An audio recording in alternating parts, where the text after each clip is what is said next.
busting the world's oldest conspiracy by revealing the first writers' formats in the Bible. Have you ever wondered who is editing the Bible? These are some of the words written by the 1611 King James translators that are wrote in its preface. They state 4 reasons how anyone can re-edit the text in the Bible. Their third reason is by the light and feeling we attained unto ourselves. The next arrow down points to them writing, a great clerk, Gregory, is the divine, spelt with a capital D.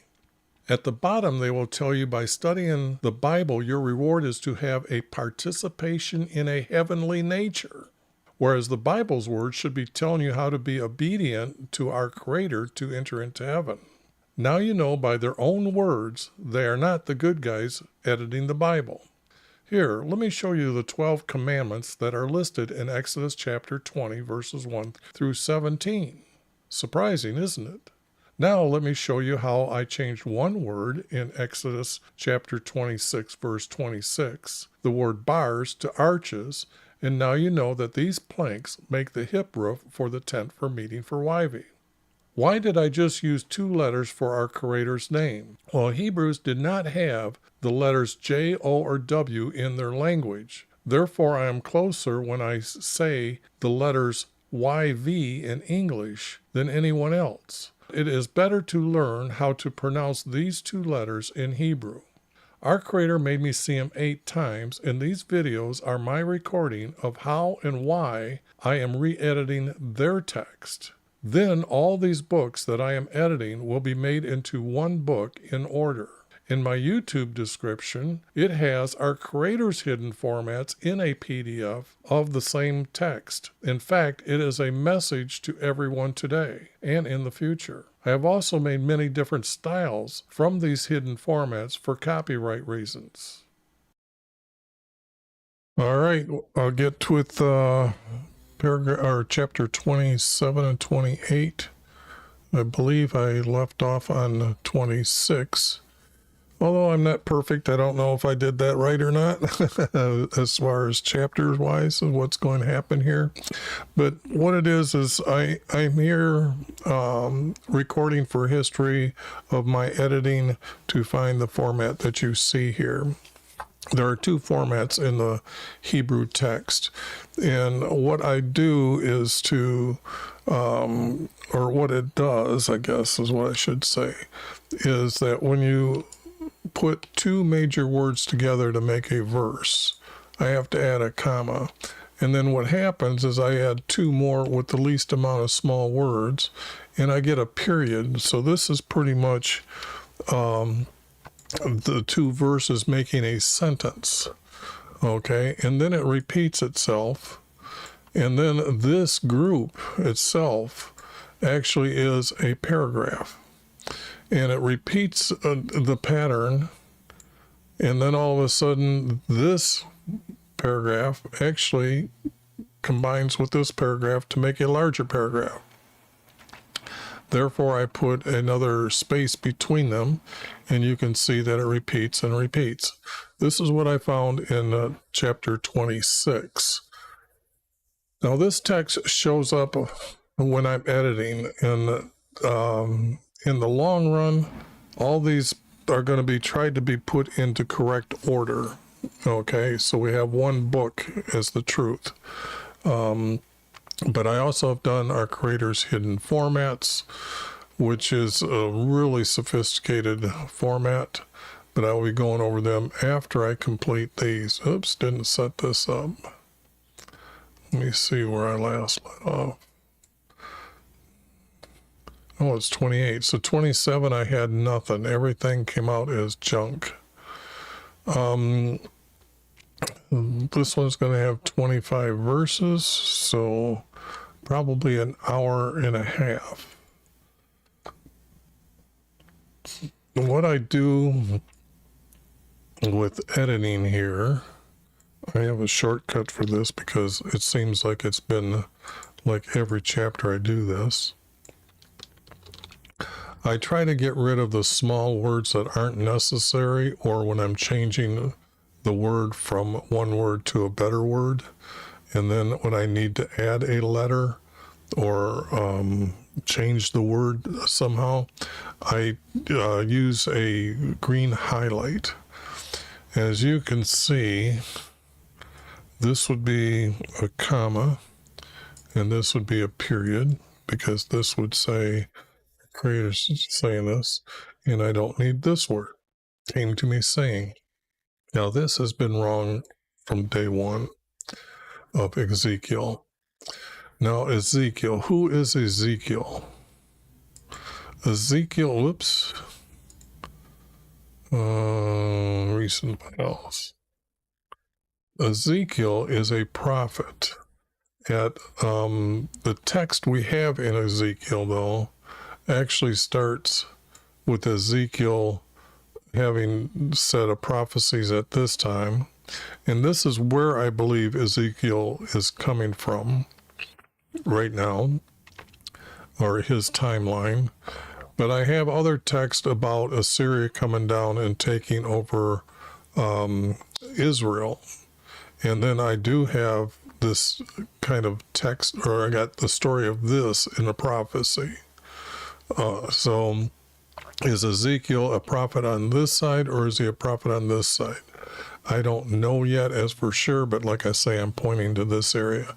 Now, a lot of the text that is being prophesied here in Ezekiel, is, I believe is at this time, is about the ending of the nation Judah. So you can see that a prophecy sometime our Creator gives them a warning 100 years before it's going to happen. So just to let you know what's going on with where Ezekiel is at. Now, this is a city that is, where is it? Let me bring up this map. Tyre is about here in Lebanon. All the maps I made, this is the easiest way to explain it right here. And this is Damascus up here. But it's Tyre up here, and what that is the capital city of Lebanon, and it becomes a very large port city that does a lot of trading. In fact, I think that's what the text was here. Words from YHVH came to me saying, Tyre has said, we are greater than Jerusalem. Therefore I prophesied, I am against Tyre, and I'll bring up a nation and the sea's waves. For I will bring to Lebanon from the north a king with horse riders and many warriors. So they will destroy Lebanon and burn everything to become captives for their nation as laborers. So here it is. They will also take the spoil of your merchandise and burn down your harbor and cities. Now, I had to add a lot of the changing of the words here, but the story that I got rid of or didn't really put together, all this text here talks about their boats and how beautiful their boats are built and how they would trade between lands, kingdoms, I guess. So since I have this already, now see here, I'm going to get rid of this text because I believe it's being said more than twice, and I don't like repeating, because if they're just changing a little words here and there, that's not good, because right now, you heard me, no thank you on that. What this is about a tech, Tyre becoming a boastful of itself in the prophecy. But here, this is saying, I am a God, and I will sit in the seat of gods in the heart of the city. So you can see this is not true according to the other prophecy that I've got cleaned up. So I will say this text is out. Make your heart like the heart of God. How would you know that? Sometimes the words are oversalted. Here we have the word Daniel. Daniel doesn't happen until they're actually in Babylon, which is Judah being sent there. So this area would have been already conquered.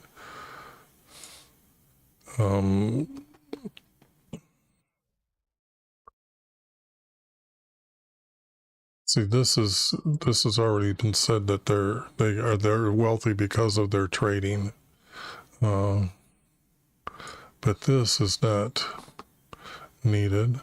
Our Creator has already talked about this, so he doesn't need to repeat to say what he's saying. See here again, they're repeating that sentence, so that's not needed. See, bring strangers when we know it's the nation coming down. We already know that the waves in the sea, Mediterranean Sea, is going to wipe out their boats. So you can see a hurricane coming in and wiping out their boats. So this is really added extra junk here. They will bring you down to the pit and die a death and the closest slain. This is this would be repeating or speaking about what is already said about how he's going to send the army down, and then the army is going to kill and slay them. So, but slay those in the heart of the sea. So we already know the sea is going to destroy the ships that they have. See, here it says again, I am a God. That is not true. In the presence of your slayer, although you're a man, not God, in your hand. Okay, again, not true. Circumstance, again, not true. Now,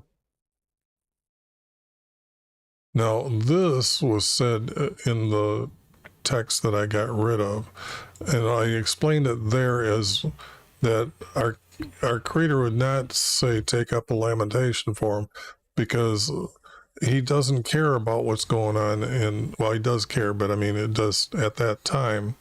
The nation Israel was to be the example for everybody else to follow, because he is the Lord over them and guiding them.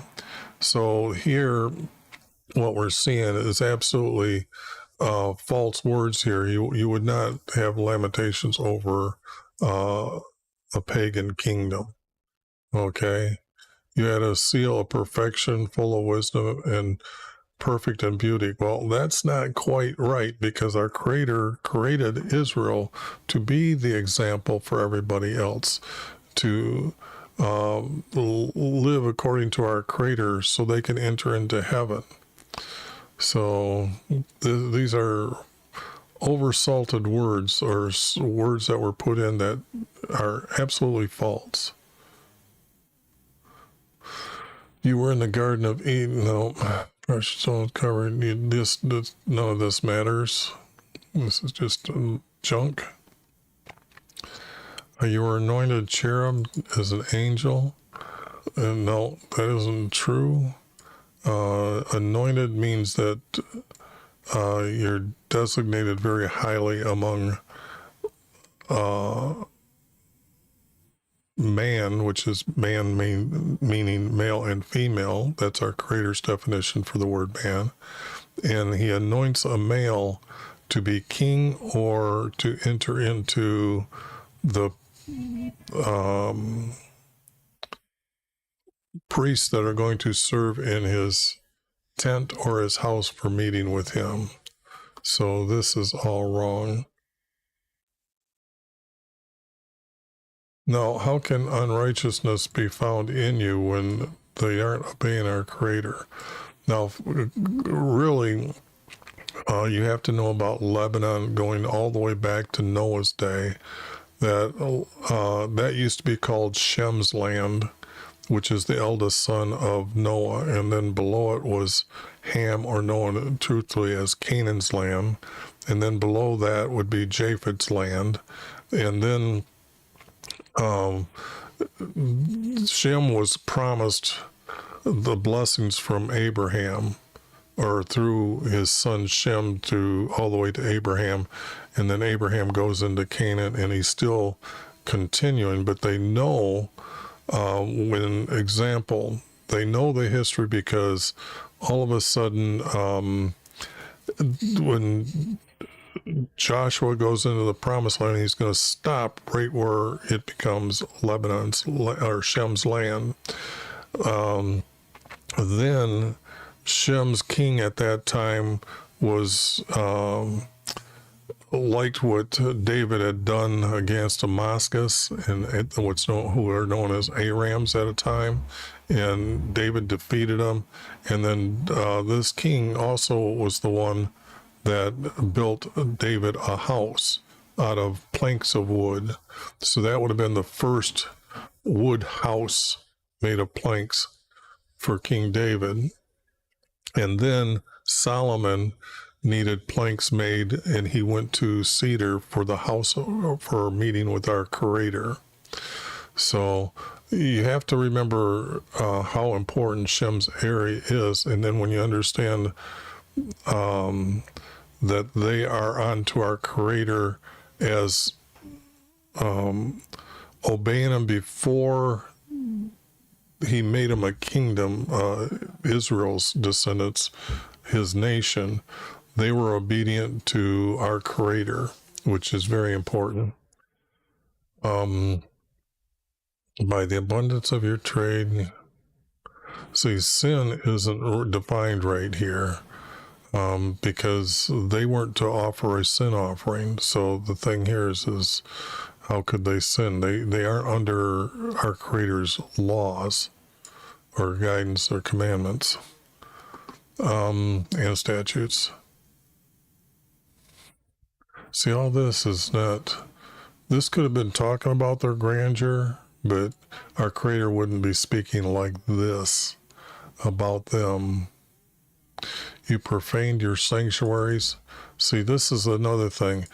Our Creator, they call our Creator's house or tent for meeting with Him actually a sanctuary. Our Creator does not need a sanctuary. By the definition word sanctuary, no way. It is a tent or a house for meeting with our Creator. Very, very important to understand those words, and it's nowhere near a temple. A temple is a place where they put a false idol. This is just wrong here. So it looks like this whole chapter is going to be thrown out. I'm not seeing anything because I've been glancing down here when I'm trying to read to make sure that there's nothing connecting to them. That sometimes I do find a format, so but yeah. See, here we got that same repeated. Set your face towards Satan, prophesy against her. Our Creator would not use a female deity against a city or naming a city. And you notice how, again, it just starts off as the prophecy again. So, I have yet to figure out where this is at, and I don't trust the mankind's editing of where these cities are located. So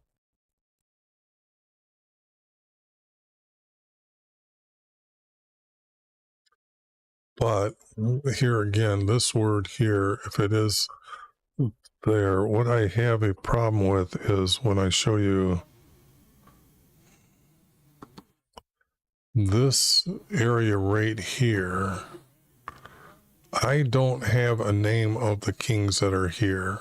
I got Aram and I got Lebanon right in here. But who are the people in this area? So this would probably help me to find one of them.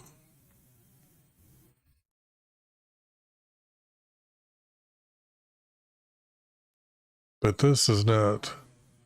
This would all be that they're going to be a downfall because Assyria is coming down. So,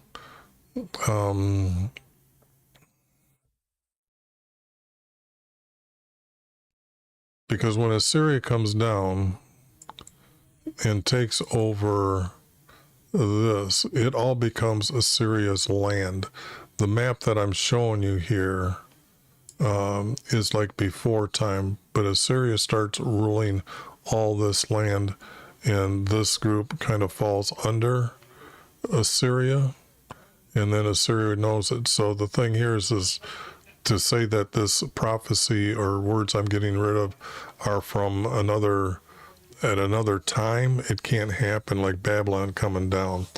Once they conquer, they become the ruler.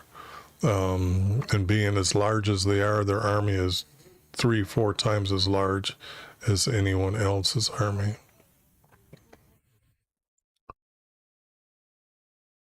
Don't know why that's not working right. So, I think I came up with a different word. And I just want to put this over here just to say land above Lebanon. Okay. So this is out. This is making no sense. They wouldn't understand that our Creator was there, but doing these things.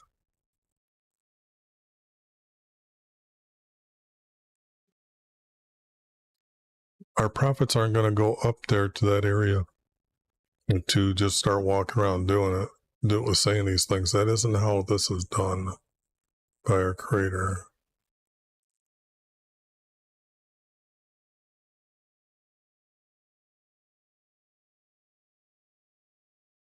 Now, see, some of this is very truthful. When I gather the tribes from Israel, from the races among whom they were scattered, I will manifest my holiness in them. I will send a Yah in the sight of that nation.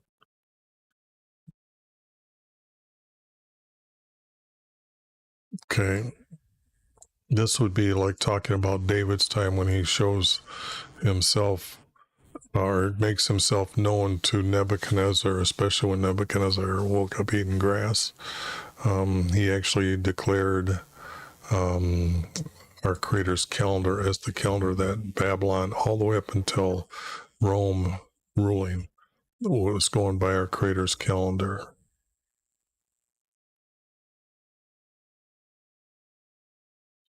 Some of this I'm seeing that it could be talking about Jesus, but this is not in the right order. I thought this would be like Yah's coming, but this is David's time. It wouldn't be among the people. Well, if you consider Babylon a gathering of many nations, but it's called Babylon, so it can't be. They have to be among. It'd have to have the word from among Babylon to be correct. They will live in their land, and I will give that I gave Israelis.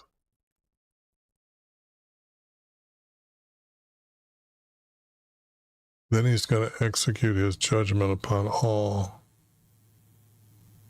No, I'm going to call this out. It looked close, like I could put some text together, but it's not being truthfully said this way. Okay, that was disappointing, but it does happen where text has just got to be thrown out. So,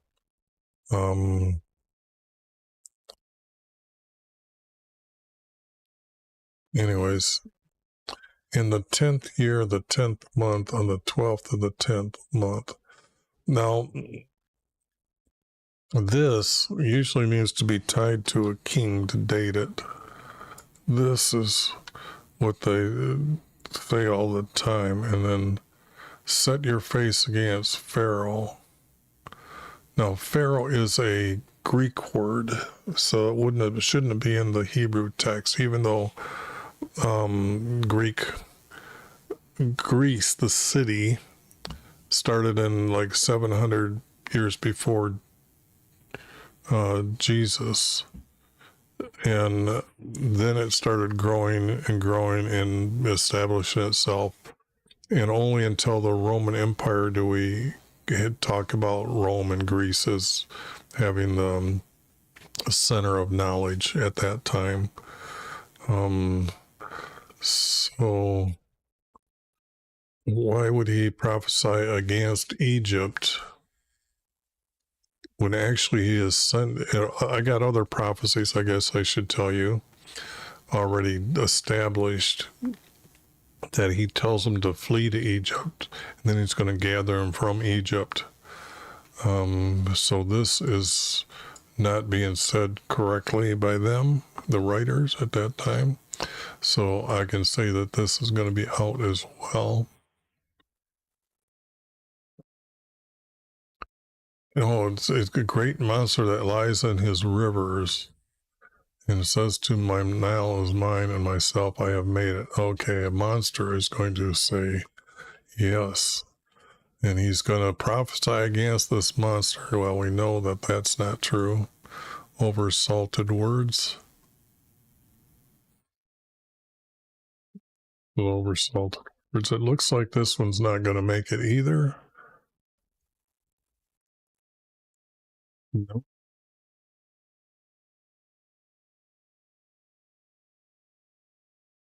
Nope.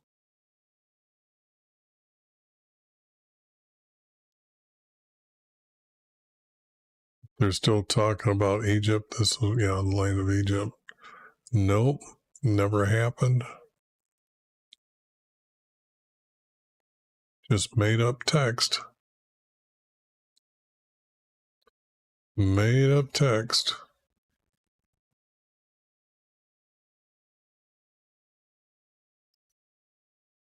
Yeah.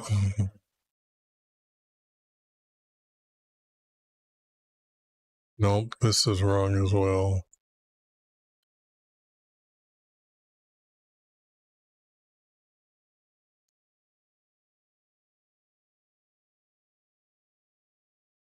Why would he build up Egypt?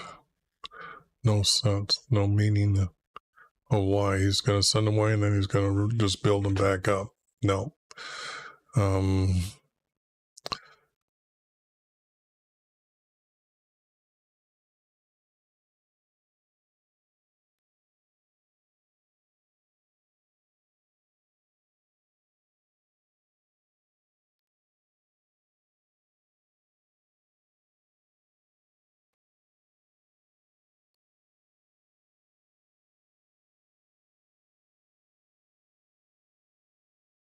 We hear Nebuchadnezzar, king of Babylon, but it doesn't fit.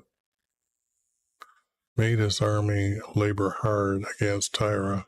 This would be nothing. And then he made him bald on every shoulder was rubbed bare. Yeah, right. So let's get rid of this text. Let me get rid of this text. I feel like you're here from the future and we're together here. So, he never did this. So that's a complete lie.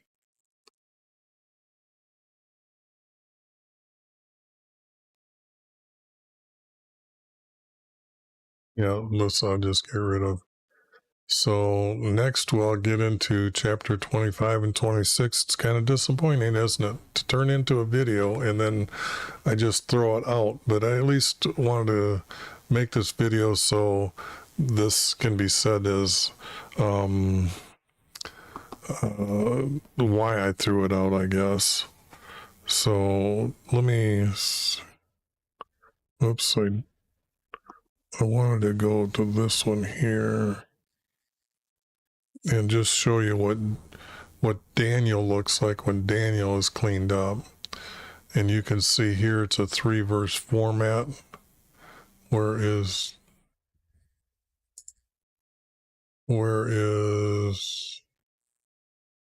the button to make everything, the text larger? But anyways,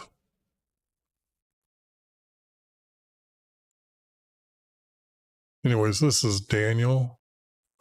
So you can see it's a 3-verse format, where a format is a statement, okay? And then it becomes to a sentence that defines the statement. So, but Daniel becomes a 3-verse format all the way through through Daniel. And the way the book stopped, this should go with this here group. But all this text has been put together to say like this here, and this is what I've got so far as pieces. I don't want to pick up. How do I get rid of that? Well, anyways, this text, this is all Daniel, so I just wanted to show you that the pieces are being put together and the books from Jeremiah have been added. So in the description in the YouTube side, I have these books there for you to see what I've got done so far. And then there'll be links at some time having all my work put together. So, but I thought it's just unique to show you how the book is starting to go together, and encourage you to start reading this text. But other than that, this will be the video that I'm going to stop and then start another one. So sorry that you came and you watched stuff that I threw out and not get the excitement of seeing how the text actually starts coming together and actually having a text like this appear. Because when you see, because this is like different text, 2 different pieces, so I had to divide it. Here, there's a nice group. And I'm going to put all these pieces together as an order. But this is, when Ezekiel comes out, these just bring their words forward for us to have truth about what happened, and the truth about the first writer's writings are hidden in the text, and those that are onto another God are editing the Bible, even to today.